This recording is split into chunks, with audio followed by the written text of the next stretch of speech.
subscribe, click the bell, and turn on all notifications. The one-stop destination for all WWE and AEW. Sean's View Entertainment.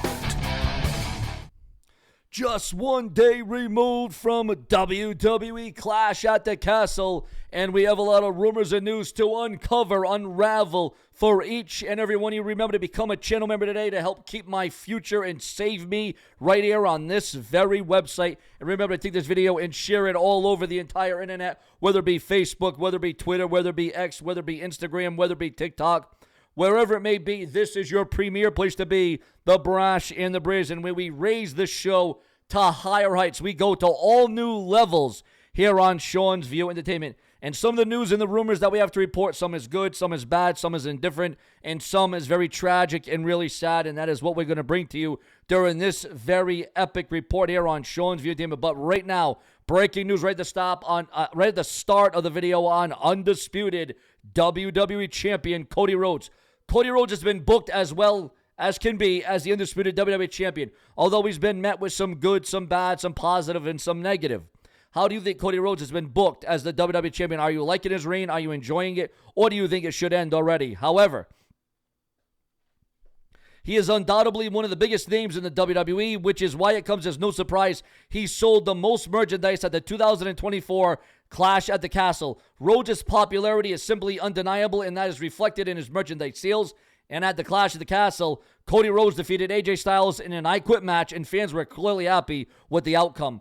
Fightful Select now, guys, reports that Cody Rhodes had a significant merchandise sales at the Clash at the Castle, making him the top seller among all WWE superstars at the event. However, additionally, CM Punk and the Scotland 316 shirts were also noted as top merchandise movers during the event. Now, I'm surprised CM Punk's merchandise would have moved at this event, seeing it was Drew McIntyre. Now, why didn't the Drew McIntyre shirt sell? It was in his backyard. It was his home away from home. Why didn't the Drew McIntyre shirt sell? That I don't get. That I don't understand. But hey, Cody Rhodes also admitted that he was banged up after the premium live event. In the meantime, we'll have to wait to see how the WWE plans the feud between Cody Rhodes and Solo Sikoa in the coming weeks. Now, do you think Solo Sikoa is the right guy, the right name to go after Cody Rhodes, or do you think it should be someone like LA Knight or Randy Orton or somebody else on the SmackDown side? Is it too early? Is it too soon for Solo Sikoa to challenge for the undisputed WWE Championship? Your thoughts, your comments, your opinions. Remember, this show is all about you.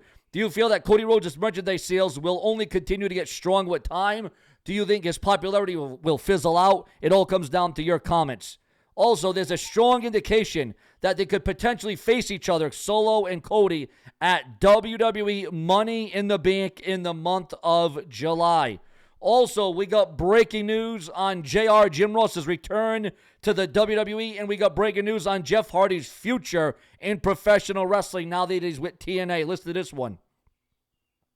In a surprising turn of events, Jeff Hardy made a sudden appearance wielding a steel chair to confront the system in TNA. He executed a signature swanton bomb, swinging the momentum and proudly standing alongside with his brother Matt in a triumphant moment. Fightful Select reports that Jeff Hardy's contract with All Elite Wrestling expired at midnight on June 14th, the same day that he made his return at TNA Wrestling once again.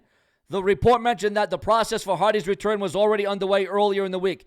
As it stands, both Jeff and his brother Matt are currently working in TNA Wrestling without formal contracts, making them free agents from a legal standpoint. While many within TNA are optimistic about Jeff Hardy being on the roster as of Friday, it hasn't been explicitly confirmed for them. So there's a big chance that Jeff and Matt could come back to the WWE as the Hardy Boys. Would you want to see Jeff and Matt Hardy back in the WWE as the Hardy Boys? Your thoughts, your comments, and your opinions.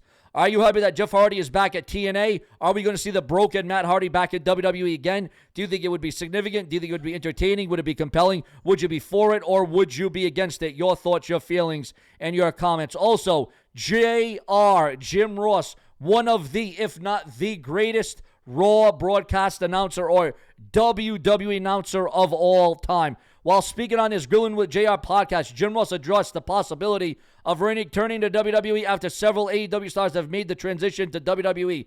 Ross emphasized that while he never says never in the unpredictable world of professional wrestling, he currently has no plans to rejoin WWE.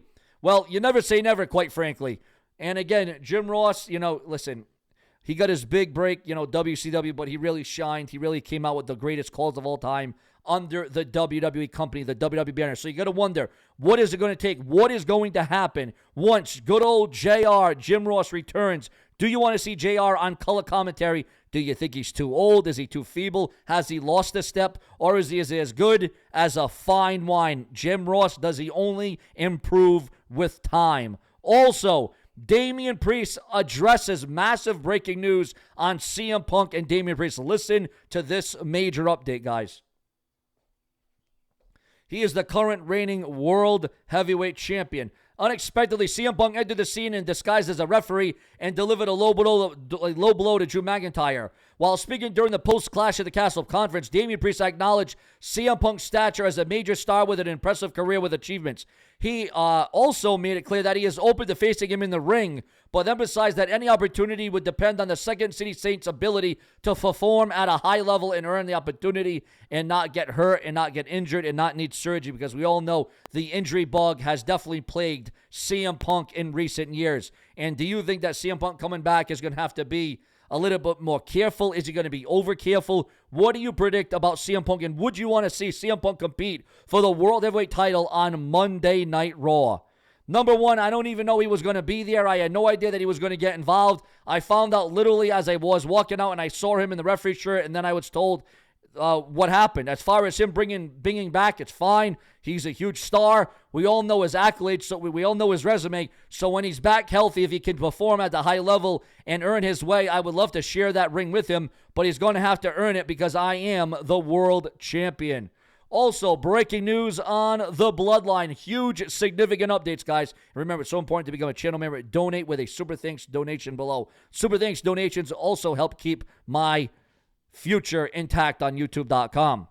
Rikishi drops a new Bloodline theme song. Yes, Rikishi, who is definitely a part of the Bloodline. Your thoughts, your comments, and your opinions. Also, huge breaking news on the late, great Bray Wyatt. Listen to this one, viewers. JoJo Offerman writes an emotional Father's Day note to the late, great Bray Wyatt. Also, AJ Styles is clarifying his unplanned parallels with Mark Henry's fake retirement in the world of professional wrestling. Your thoughts, your comments, and your feedback on that. And Jordynne Grace reacts to her ear-piercing injury at NXT Battleground 2024. Also, breaking news in the world of professional wrestling, another heartbreak, another loss. We all know how tough and hard the wrestling business can be. The injuries, the surgeries. Sometimes you run out of money. Sometimes the glory. There's a lot of different variables that go into wrestlers' deaths.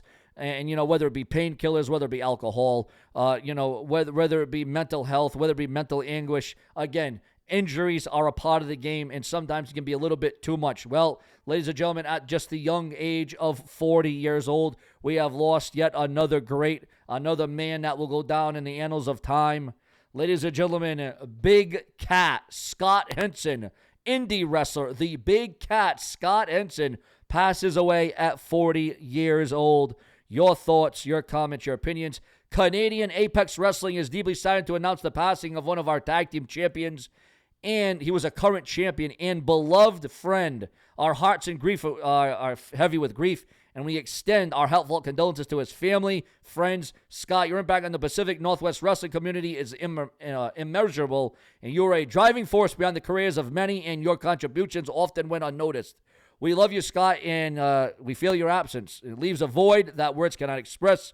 You will be profoundly missed. Well, things will never be the same again, whether it be WWE, whether it be Indie, whether it be AEW. We have lost some prominent figures in WWE and AEW and TNA over the last several years, and it just seems to getting worse and worse and worse. Also, breaking news on a new finisher maneuver in the world of professional wrestling. Remember the days when a finishing maneuver used to end a match? It used to spell the end. It used to be lights out. The big fat mama was singing. Remember those days? Well, now it's a lot of false finishes. It's a lot of kickouts. It kind of takes away from the finishing maneuvers. But listen to this one. Jordynne Grace reveals her new finishing maneuver name. The new name is being leaked out online. Your thoughts, your comments, and your opinions. Also, ladies and gentlemen, Cody Rhodes has admitted that he is banged up after his brutal match at Clash at the Castle. He was busted open, he was beaten, he was battered, but he still retained the championship. Also, a dog has viciously attempted to attack and take off Darby Allin's nose. Take off his nose. Now, this guy's been some brutal moments, but this may rank up there. Also, CM Punk joins Bayley for her birthday celebration after WWE Clash at the Castle 2024. We open the door for all your comments, your opinions, right, bad, and indifferent, whether it be for me or against me. Sean's View Entertainment will be your happy source because, ladies and gentlemen, it's going to be happy, it's going to be slappy, and it's damn sure going to be smash mouth in your face, uncut, uncensored, and unfiltered. Plenty more to come. Subscribe today because if it's not brash, well, then it's absolute trash. More to come every day, multiple videos a day. Why? Because if it weren't for you, there would be no Sean's View. Later.